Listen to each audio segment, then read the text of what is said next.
Welcome to Africa Speaks. I'm your host, Pamela Anchang. And right now, I want to bring to you the story of the country of Uganda. Many of you know about this country and its very interesting history. And we're going to talk today about leadership and what it takes to make a difference. The story of Joseph Kony, the leader of the Lord's Army, was a story that triggered lots of emotions and went viral internationally. And so I have the pleasure of introducing you to someone who played a vital role in this process. The author of 14 Days with Kony, Hidden Heroes, none other than Miss Judith Obina Okumu. Thank you for joining us, Miss Judith. You're welcome. So, tell me a little bit about yourself before we go into all the details. Okay, I'm called Judith Obina Okumu. I'm Private Secretary to the President of the Republic of Uganda, in charge of political affairs, and I'm head of documentation department. Wonderful. Yeah. And so we met you at the United Nations General Assembly, so we'll talk a little bit about that. Yeah. But let's go straight to it. Uganda is a country that has seen a lot of challenges, like most African countries. Yeah. You know, and even beyond Africa, even the United States went through its challenges. So sometimes when we talk about our challenges, it's as if others haven't. But we've been through a lot, and your country, Uganda, has gone through a lot. But there was a special period with a man called Mr. Joseph Kony. Yes. I want you to tell our audience a little bit about that period of Joseph Kony. Okay, thank you. So Joseph Kony's insurgency started in Uganda in about 1988. Yeah. First and foremost, it started through the cousin who was called Alice Lakwena. Mm-hmm.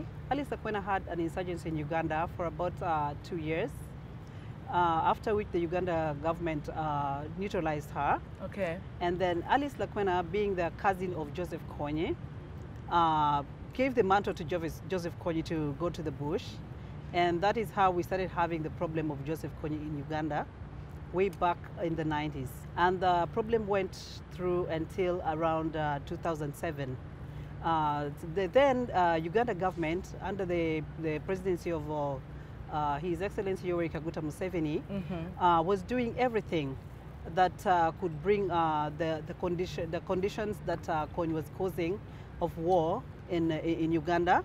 Especially that was affecting the people in northern Uganda, Mm-hmm. Which made most of the people in the northern part of Uganda, Yes. settle in IDP camps, Mm-hmm. because Kony was the atrocities were many, so the people couldn't settle down in their communities.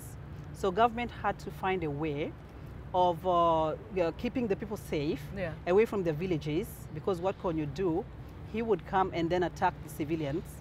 And then we couldn't have the people stay in the community, so we put them in IDP camps for protection. Yeah. And then the Uganda People's Defense Forces, which is our country's, Uganda's forces, was having a lot to deal with in dealing with the situation in Uganda, Yeah. at the time. So about 2000, there were many ways in which Uganda government was trying to foster to help the people, Yes. so that they can bring back the peace Yes. situation in northern Uganda, which of Mhm. course was affecting the whole of Uganda. Of course. So one of the ways in which Before they- we get to that, I'm Yes. curious to know, what was the plight? What were they fighting for? What was Alice about? Alice Lakwena was actually a primitive affair. That's not what I would say, because the background information of the war was like, shea butter. Yeah, shea Yeah, butter. they We believe use shea butter. that when you put shea butter on yourself, Yes. then a bullet would never get you by any chance. Yes. So they based their starting their rebellion Mm-hmm. on. First of all, they were trying to say they were a religious group. Yes. And they were trying to bring the message of Christ to the people, but then through different ways, but then they were killing people. So Joseph Kony emanates from this background, Yes. being Alice Lakwena's cousin. Okay. When Alice Lakwena was defeated in a place called Magamaga in eastern Uganda, Yes. by Uganda government under President Museveni, Yes. at the time, then she passed on the mantle of this rebellion to Joseph Kony. Joseph Kony. That is how Joseph Kony begins to get into action and then he begins to formulate groups again, and then he begins to go into the bushes and then begin to terrorize the people and begin to kill people and begin to, you know, do every kind of thing. Give us some examples of the kinds of things that this group would do. Now, the Joseph Kony is known for being a notorious rebel group, of course, because they used to cut off people's mouths. They would mutilate people's ears. They would cut people's body parts. They would kill. And even then, they never had respect for relatives. And is that supposed to be the Christian doctrine that they were pushing? That is what they purport. But according to what I'm thinking, I think that is not about Christianity anyway. No, not at all. I think it's some evil spirit that was moving around. Let me just say, let's get down. Now let's come back now to you. So how did you get involved in this? How did you become a part of the history of this whole journey?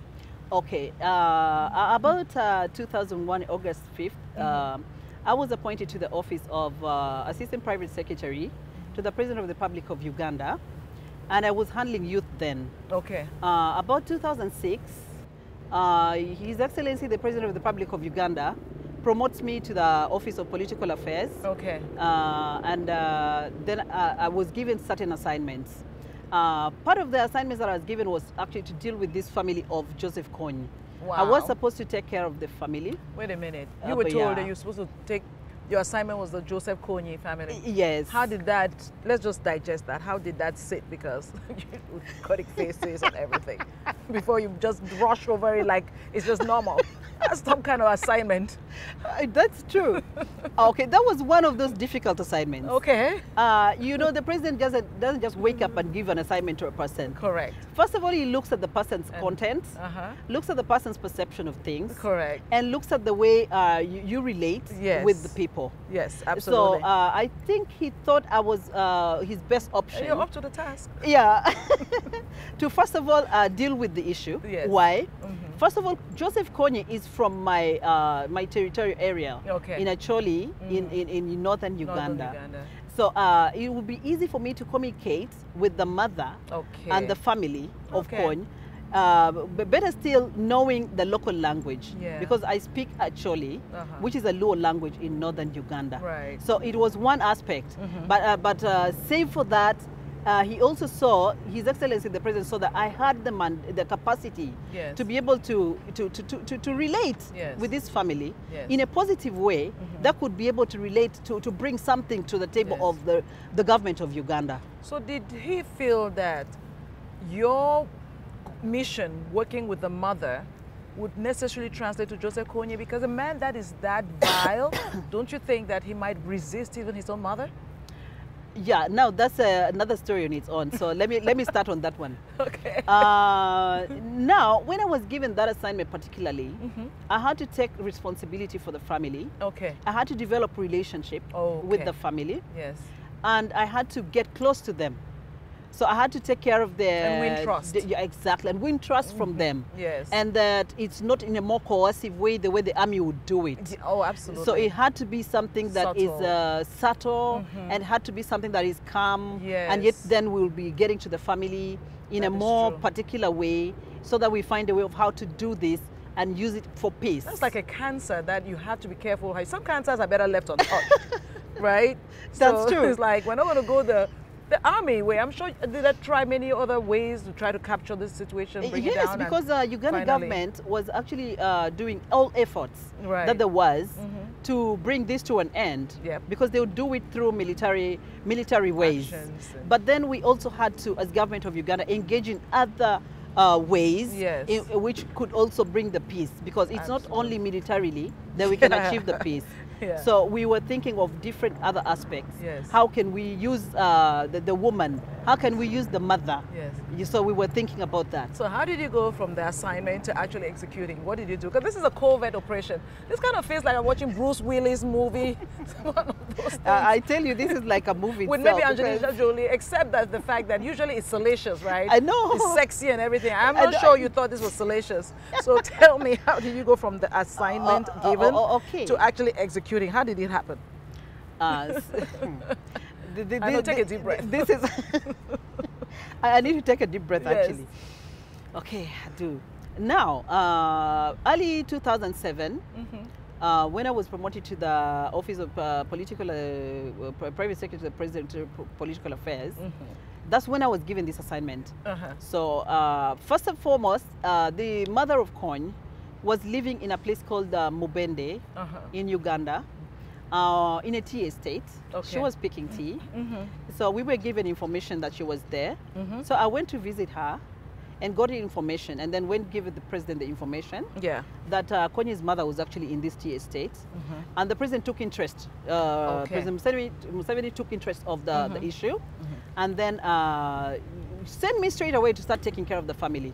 So I would drive from Kampala, go to Mubende to take care of staff, maybe take her to the hospital or something. And then, because it's like 3 hours away from Kampala, so it would be a long stretch. So we decided that, I decided that I should report to the president that we need to move this, the old lady closer to where we can easily access her. So we discussed with the president, and he bought the idea. So he instituted a way of help, and then we were able to get land for the mother of Kony, about 2 acres of land, just next to Kampala, in a place called Mukono.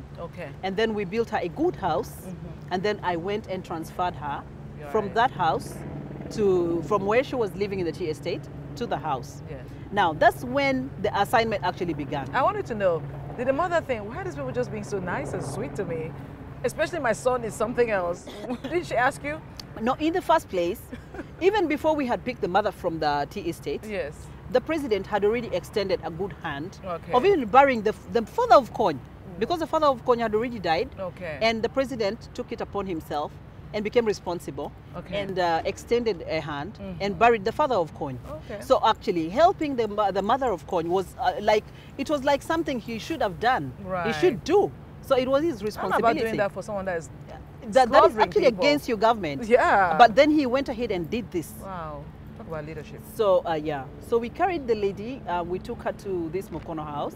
It was a very well built house. It's still there. The family still lives there up to now.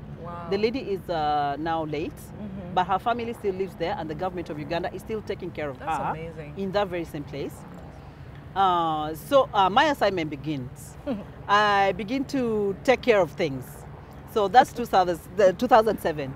So every weekend I have to find myself at the lady's place, because I have to do her shopping. I have to make sure that she's well medically.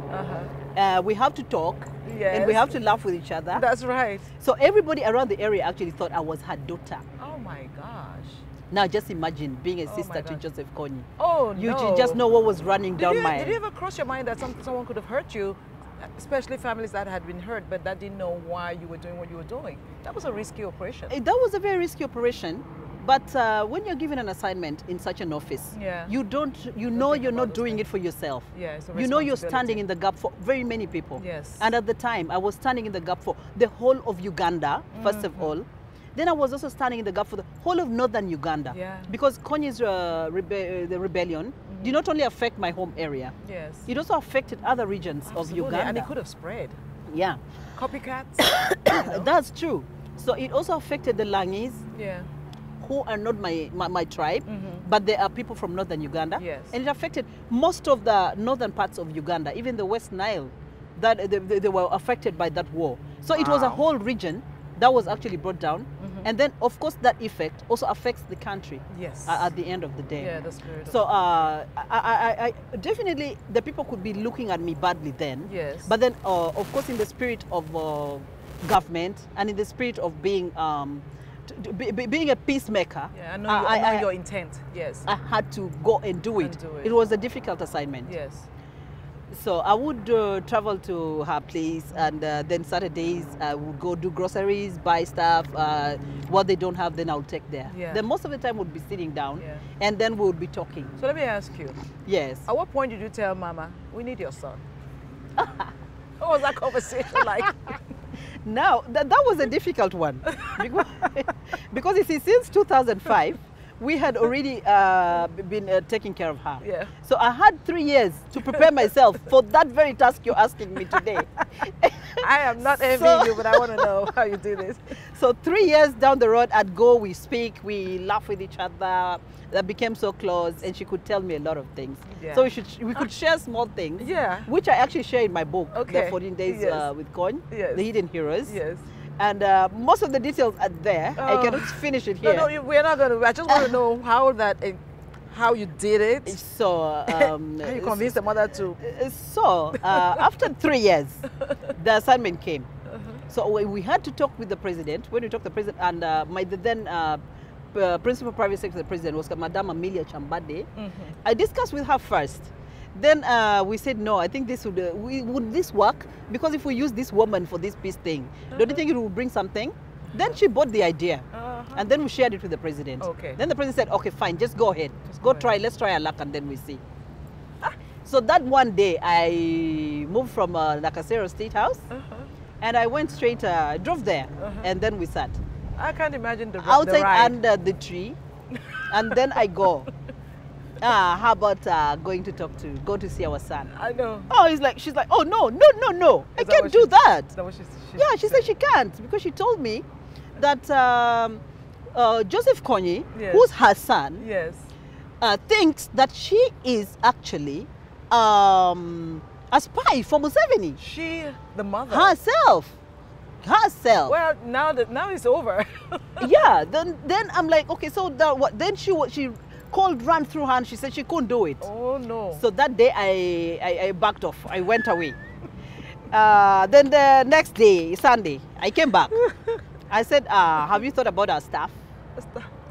And she's like, I think we can go. But I'm surprised that she didn't say, get out of here, don't come back, or you come in. Or was she already upset with her son? I'm sure. No, you see, her son had actually been killing many, like even her own relatives, Okay, even her okay. own brothers, I'm sure even she was scared of her him. own children. And she was scared of him, And all of them surely. had run away from Acholi sub-region because of him. Oh Because if he my was gosh. good to them, Yes. they should have stayed there. That's true. Yeah, but you see, they didn't stay there. Yes. So they were living in another part of Uganda, the central part of Uganda, which is Buganda, not Okay. in Acholi sub-region. Right. Why? Because, of course, they knew that this Joseph Kony would bring atrocities to them as well. I hear So she couldn't trust him.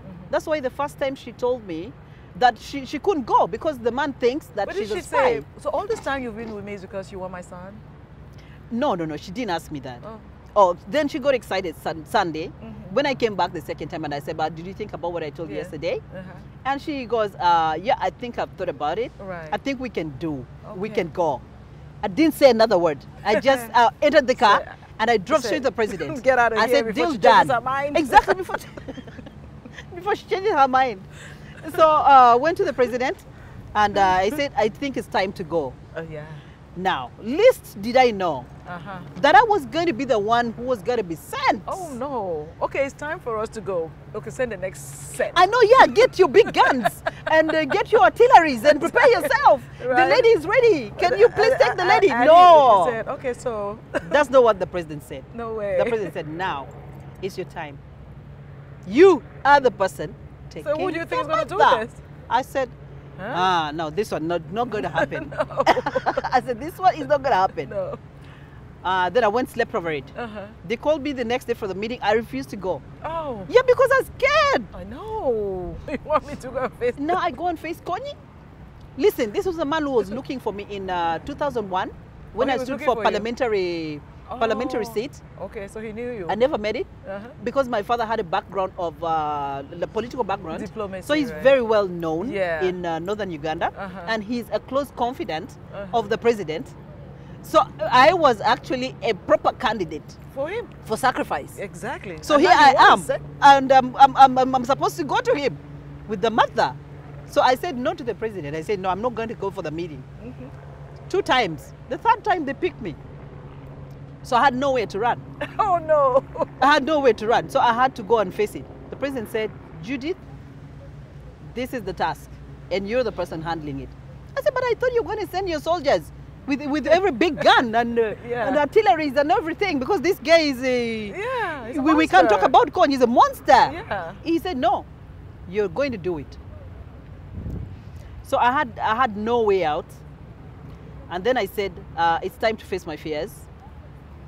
And then I went and sat and I said, okay, if this is where it's going to end for me, maybe that's for my life. Wow. So I had to really, really meditate. Sure. And I had to speak to myself and say it's possible. That you don't come back. And then I also knew that I would not come back. And another thing, I thought you'd marry me off, because you see, he's a person who's collecting women. He's collecting women. And having children here and there. So I was like, I couldn't even escape this one this time. I think this man is going to marry me off. If the worst he could do is marry me, not kill me. You'll be alive. Oh my God. So then we go. Then I say, okay, fine, it's time to do the assignment. The president requested me to go plan everything. So we had to do a lot of shopping, of course. We had to go prepare ourselves, carry dry ration, buy biscuits, buy tin beans, buy everything that we could carry, buy tents, because we didn't know where we were going. Prepare ourselves. The president sent me with his doctor. He was called Dr. Ben. So we had all medication packed because we had to take care of ourselves and even her. Correct. So that when she falls sick, we can be able to attend to it. And then, of course, she also had her security detail, which is coming from the president. So she also had a security detail. But of course, at that time, we had to put on civilian clothes, so that we don't have to jeopardize the whole thing. Undercover. Yeah. So about the 9th of December, we embarked on this journey. On our journey. Now, my family was in Canada. My mom was in Ottawa. They didn't know I was going there because I couldn't share it with them, because nobody would allow me to go. No, that's a good question. What was your family? You know, I thought about the fact, what was your family thinking? Or you didn't tell them? Now, the first person I shared with, of course, was my husband. And it was like, I don't think this is true. Because this can happen. The president cannot send you to Kony. Yes. That's the last person you could go to. I said, no, he sent me to Kony right now. So he's like, so what's going to happen? This man is going to marry you off. That's what he told me. He's going to take his wife. Yes, he said, my Kony is going to marry you because there's no way I'm going to get you back. I said, oh my God. Now that one we shall determine when we're there. I don't know what's going to happen now, but I have to do the assignment. So that was the morning of 9th. We planned everything. I didn't tell my family. My mom was in Canada then. She was still alive. Now she's late. And somehow, I didn't tell them even by the time we were going, because I was going to cause a lot of fracas. I know. First of all, my children. My son was very young. He's called Martin. And Martin told me, Mommy, don't go. This man is going to kill you. Oh, no. And you know, he's a small man. He's a small boy. Mom is trying to walk into the lion's den. He's going to kill you. I said, no, he's not going to kill me. I am going to have to go because I have to do an assignment for the Republic of Uganda. This is the platform on which you'll stand tomorrow, because this will be something that's service to the people, service to the community, service to my country. And I lifted a Bible for that. So I have to face it. Now, morning, time to go in the airport, I woke up and I was like, hey, time to drop me the airport. My husband said, you're not going? I said, I'm going. At this point now, you are ready to go. I packed up the day before and I was now ready to start moving. Spiritually, mentally, I'm prepared, everything. I had even repented all my sins from just then. in case I die, before I leave Uganda. Yes, straight, God, you know, you give me a chance. Exactly. Well, you need to tell the story. I know. So, I was whisked off to the airport. We reached there. Of course, we're not going in this Brussels or Emirates or something. We were going in a local plane, Eagle Air. Right. A small, tiny plane which could take all of us. Like we were like 7 people. Right. So we enter. It's time to go. I saw my husband turn after giving me a hug, and I saw him cry. Oh no. So I knew. I knew that I've got no hope. How did nerves? Coming back down here. And I left my 3 kids. I didn't know how they were going to survive. So I said, God, I give it to you. Nothing I can do now. I have to give service to country. It is time for me to give service to country. Not as a soldier. At a different Not time. as a soldier. I'm a civilian, please, crying out loud. And I was a youth. I wasn't even this old. No. Yes, 2007, I was very, very young. Yeah. Keep going. So we enter, we take the flight. Where are we going? We're going to Juba. So we fly to Juba. We alight from Juba. The peace talks of Uganda with Kony was being handled in southern Sudan at the time with the Vice President Riek Machar. So we went and met his team. And of course, for us, we were doing our clandestine one. It was not supposed to be like an open thing. Yes. So we interact with them, and in my team was the former RDC, a resident district commissioner of the president in Gulu, and he was called Walter Ochora. Walter Ochora is also an uncle of mine. Right. So we were two people from the same family, and we're from the royal family. So we were joking. We said, now two of us are going to die at the same time. This is a big loss to the family. Oh my goodness. But we had nothing to do. Yes. So we just had to go and handle it. Yeah. So we slept in a hotel, Juba Raha, in southern Sudan for a day. All that time, remember what I'm doing. I am trying to remind this lady every minute. Oh. Every minute. So what not is only are this you worried message? about yourself, but you're also trying to make sure that you accomplish that the mission.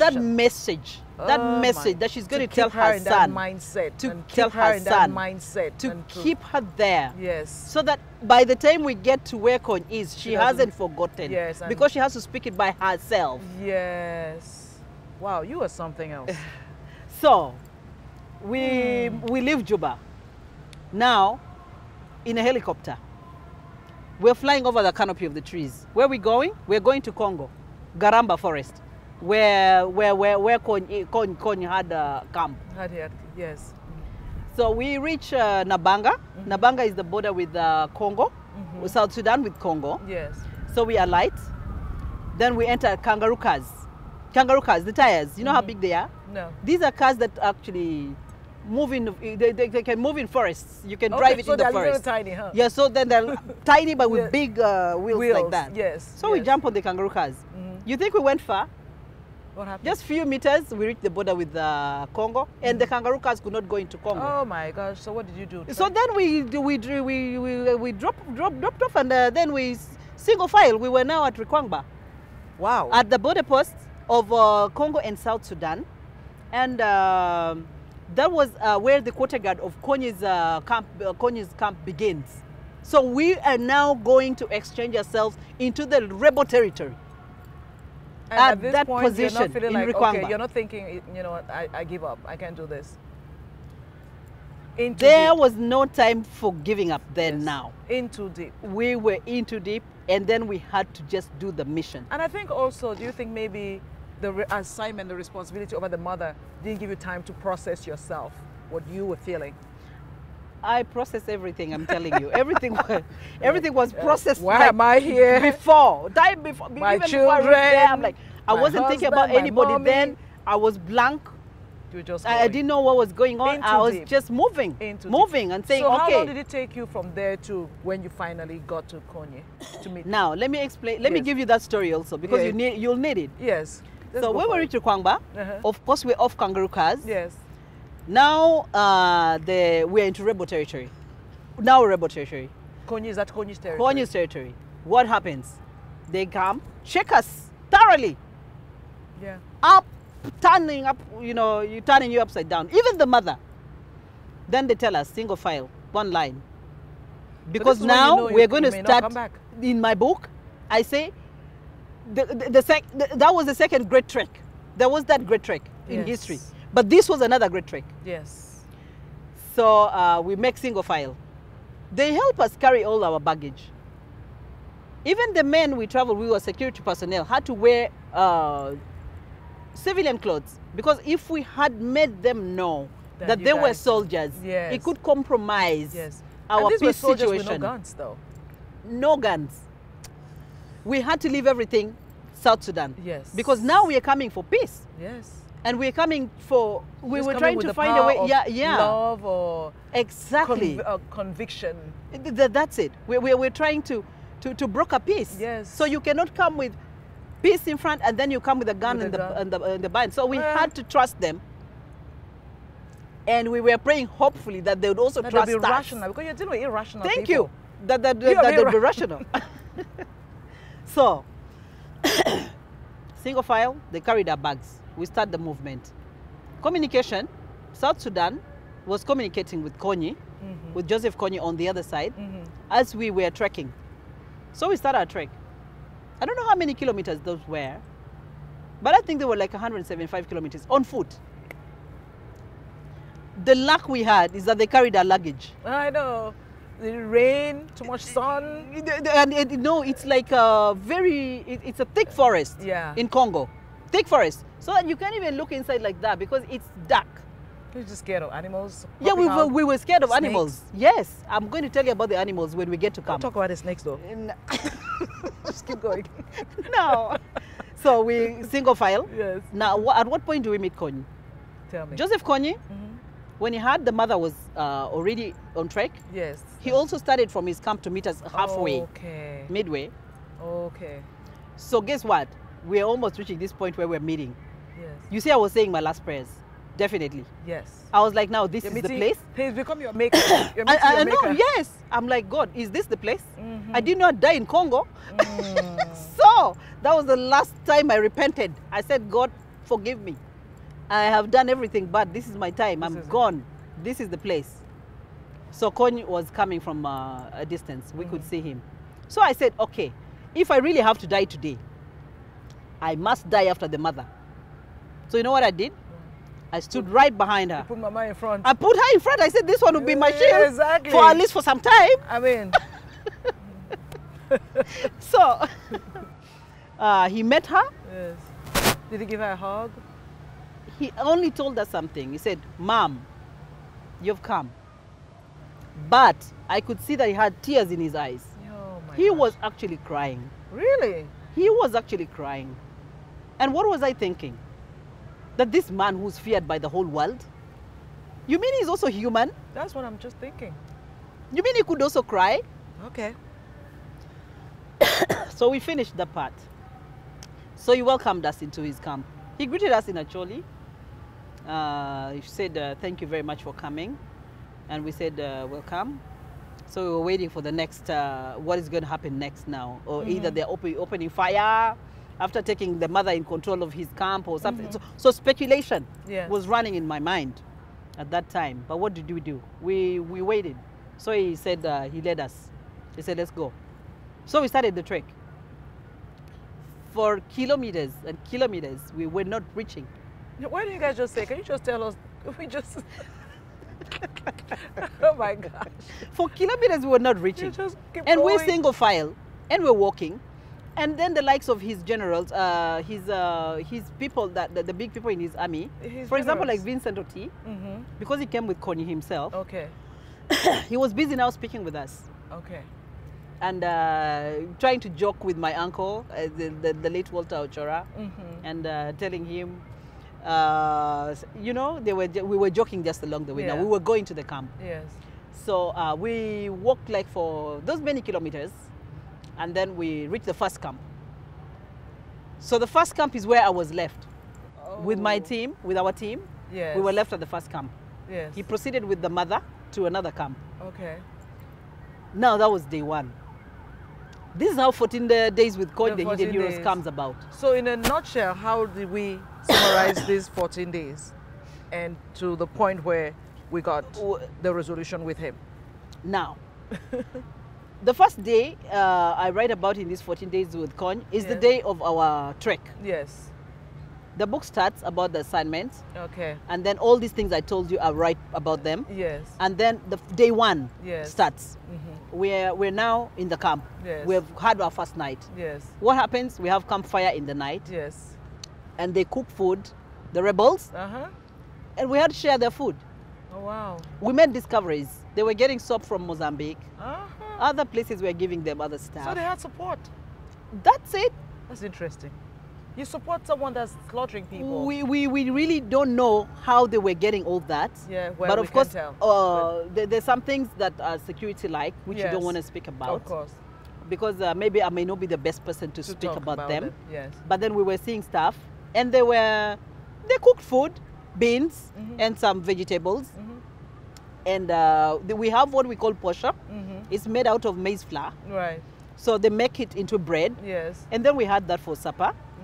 And day one, we said, oh, okay, we survived. We are alive. We're still alive. Yes. They made us tents out of grass tents. So we didn't use our tents, which we carried. So we used the tents. Correct. They made us the bathrooms out of the grass, like that. Yes. And then the day started. Wow.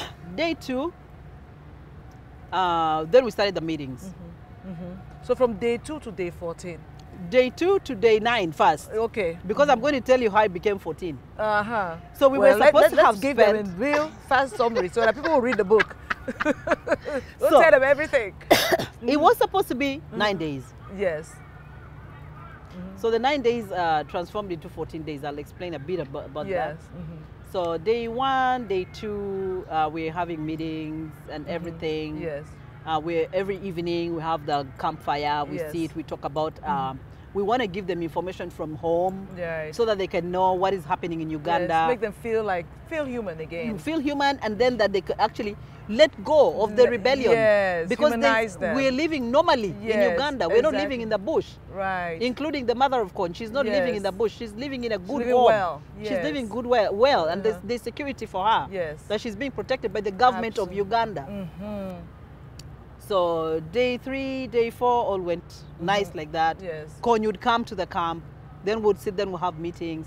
Then there was specifically now our deputy Owindolo, Honorable Owindolo, he's now he's our deputy chief justice in Uganda currently. So he was also in my team. Okay. And then he had to explain to Joseph Kony the aspect about the ICC, Okay. because he had to understand that. So government of Uganda had to provide him with that option of so that he understands what the ICC is about. Yes. So that he doesn't think he's a monster. So Correct. that if he gives himself up, then he can be able to have a future after that. After that. And then sometimes he definitely, if you'd go back to Acholi, I don't think you'd survive, because people would get to him to pay back. But that's so funny. Somebody that has slaughtered so many people should be able to give himself up. I know, definitely. And then knowing that you may not be able to go back to your own home, Yeah. then maybe you should give yourself So up at anyway. what point did Joseph Kony come to the realization that, you know what, it's time for me to just give up this life? Okay, now we reach day 9. Let's jump to day 9. The rest of the things are read in the book. Yes, yeah, because I know there are similar details. Yeah, there are things, there are many details there. Yes. So day 9 was day we were supposed to come back to Uganda. Yes. So Kony came to visit the camp, and then we were talking final things. Yeah. Then the time my president was in Nairobi. Yeah. He had a conference in Nairobi. So then this lady, when we were trying to give a report to the president about what's going on here, because the rebels had things that want to raise with the president. Yeah. So we had to make a Thuraya call so that we have a conference call so the president can speak to them. The president starts talking to them. Then the mother goes, oh, she wants to stay another 5 days with her son. So that's your 14 days. So that's where the 14 days came from. So we had to stay on. Oh my gosh. Now, the 13th day, of course, I'm talking to her. Every day we're talking. Yes. 13th day, we're now sitting in a meeting. And now this was the time to hit the nail on the coffin. It's time to do it. To do it. So I had to speak to her in the morning. I said, now today we are going to have a sitting. Yes. Now this day is the day you should tell this gentleman what we've been talking about. So we entered the meeting. We had moved with an uncle of Joseph Kony. And he started telling Joseph Kony that actually we were not taking care of the mother well. But Joseph Kony refuted it. He said, no, I can see my mother. She's looking good. Thank you. I think President Museveni has taken care of my family. He could see it. And he told me straight, he said, Judith, go and thank the president for me. Wow. Thank President Museveni for me, for burying my father. What a turn of events. Thank President Museveni for me for burying my father. That was the first thing he said. So he was aware of all these things? Or you guys told him? Yes, he knew. He knew? Yes. And then he goes, thank him also for taking care of my mother. Oh my gosh. And thank him for taking care of my family. He was aware. Then the mother starts talking. Says, you know why I've come here? I have come here to tell you to stop fighting President Museveni's government. President Yoweri Museveni is a very, very good person. President Museveni, if he was not a good person, how would he take care of me? Yes. And my children and your children? Because we went with Kony's son. His first son was in that team. Okay. Said, President Museveni is paying school fees for the children. He's taking care of everything. Why do you fight his government? Why? And what did he say? What did Kony say? No, he kept quiet. He wasn't talking to the mother. He wasn't answering her. He was listening. A big bully was quiet. He was listening.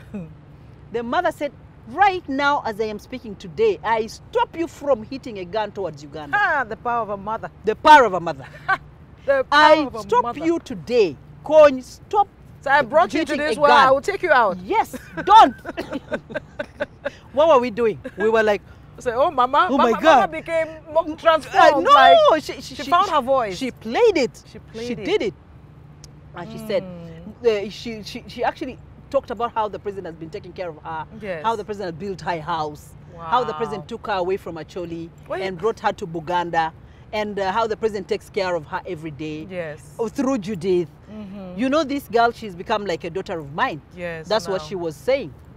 Now, then after that talk, Kony had to reply. Yes. Kony first of all told the uncle and Yes. said that, you know, these eyes, Yes. they see better than a witch doctor.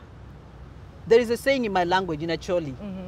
I think I should say it in Acholi. Say it actually. Wang loya juara. Okay. Meaning, the eyes that see are better than going to a witch doctor to do stuff, to That's find true. out whether anything is, you know, to go to voodoo and do Yes. stuff. Yes. So he says, he realizes that the mother looks good. Exactly. The mother looks well kept. Yes. So she appreciates that the president has taken care of the mother. Point number 2, Judith, the president of Uganda, Yoweri Kaguta Museveni, has made you carry my mother and brought my mother up to me here in Garamba. See, My mother has spoken to me. the man was a monster, but he was a wise man too. Yeah. My mom has spoken to me. And my mother has told me to stop fighting. Oh my God. Beginning today, that was 2007, I will never hit a gun towards Uganda. Wow. That was the meeting. And that was it. That was it. So 13th, the meeting closed. He appreciated President Museveni for having brought the mother to him. Yes. 14th, we are back on track. He escorted us. We stood with him under a tree, and he told me, thanks for bringing my mom to me. That's when my family knew that I was in Congo.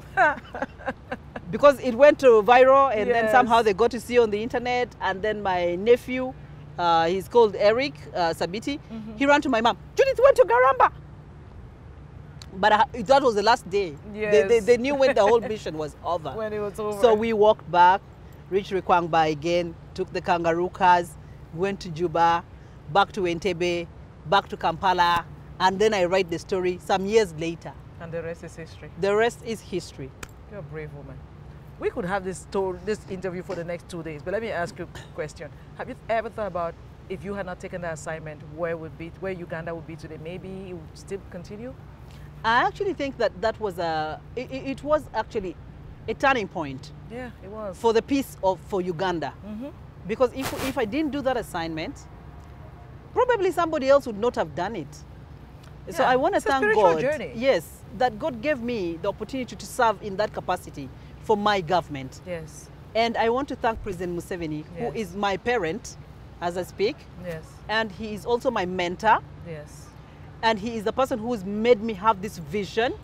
And he gave me the energy, the strength. He brought me up as a strong person to make me be able to face this assignment, for giving me an opportunity of serving my country in that kind of position. Apart from the president's job, we have many assignments that we get involved in. Okay. So as per the UN meeting today, I am a director for international relations with RCIDCD, which is an organization which Yeah. works with ECOSOC under the UN major group. Yes. And so our agenda here was to come and be part of the United Nations program. Okay. And then better still, we also want to let the world know about the good work that our president, Yoweri Museveni Kaguta, is doing. Yes. And then we also want to show the world Yes. that there's a lot of positives that he has done, not only for the people of Uganda, Yeah. but even for the people of Africa. Yes. So that is the reason that under RCICD, we are here with my colleagues, Yes. Henry Oriokot, Right. and my other colleague who I work with the president, Susan Lubogo. Yes. She's also here with me. Yes. So we've come to do that at the UN program agenda here You're in New always York. so brave. It's raining. It's trying to shut us down, and we're like, we're not going. And I'm gonna ask one last question. Talk about leadership and everything else. The late President Idi Amin. You know, most of us know what we've been told, but in today's era, with awareness, enlightenment, and social media, do you think that he will be viewed differently today if he lived today, if he was president today? Okay, when Amin was president of Uganda, of course I was a baby. Yes. I was born about that time. Yes. And I never really had time to live in Uganda then. But then, of course, I know my history very well. And I know that Amin was in power for 8 years. Yes. And in Uganda. And he did a lot of positive things for the country. Yes. That Uganda house up there, where we are sitting and seeing, there you go, was right one there. of the tallest buildings in New York at the time. And that was built by Amin. There you go. So they're very positive things that Amin also did for the people of Uganda. Yes. But normally, I think the press all just wants to bring the negative aspect of Amin. That's true. Well, you know, everybody has two sides. So, but most times we only talk about the negative. That's the problem. Yes. And who tells the story? Nobody matters. tells any positive. Yes, so that's the thing. so Amin was Uganda not. House have been there. Yeah, Uganda House has been there since time immemorial, and it Wow. was the tallest building in New York at the time. No kidding. That But Amin you know, he was had this thing president. where he was not going to bow to certain people. No, definitely, but he made them bow. You know what, Judith, you're just awesome. Let's get back to the book and why we're here. Okay. 14 Days with Kony, Kony, the Hidden Heroes. Yes. How can we buy the book? I know I'm going to get my copy, but how can everybody else get their copy? Now, first of all, I want to talk about this book. Yes. We're going to have a launch of this book in Uganda on November 15th. All right. November 15th, the president is going to come to launch the book, President Yoweri Museveni Kaguta. Having assigned me for this assignment, I think he is the only person who can actually be guest of honor at the launch of this book. Well, he made the he made the story. Yes. He made it happen. So after the launch of this book, then we're going to start a marketing plan for the book. Right. We are going to put up this information everywhere, and we're going to show the world where they can be able to access the book. We're going to put this book up on Amazon. We're going to put the book up on eBay and all platforms that can be able to sell the book. Yeah. So I think with you personally, you're going to get a copy, and I think it's going to be a free gonna be copy. Autographed. And you're going to receive free copies for Africa Speaks. Absolutely. Because you're doing a great job for Africa and the world. Telling our stories. And we appreciate the stories that you tell, because without you, even this story would not be known. So we want to appreciate very much the work that you're doing for Africa. We have a lot of stories for you from Uganda. Absolutely. You need to come and visit us in Uganda so we can take you around. Yes. You can write a lot of stories about my president. Absolutely. He is an active president. He never sleeps. So he has a lot of stories about himself. We have the story of our revolution, the NRM revolution, that brought the government of Yoweri Kaguta Museveni to power. Right. He has so much to tell the world. Okay. So Africa Speaks, Uganda is your next destination. Are you listening? We're coming. President Museveni, we are coming to see you. Yeah, that's good. Thank you so much, and all the best. Okay, thank you so much for giving me a platform to speak about this and sharing my story with the world. Without you people, the world would not have known this story today. But I want to thank you. Okay, brave, welcome. You're a brave woman. Okay. And the power of a mother. Yeah, the power of a mother. The power of a woman. The power of a woman. But you're a mother and another mother. Yeah, exactly. And we need to encourage that and tell the stories of women. Yeah. The inspirational stories. Okay. So good luck with everything. Thank you very much. You're welcome. Okay. And this is Pamela Anchang on Africa Speaks with the brave Miss Judith Obina Okumu. Yes.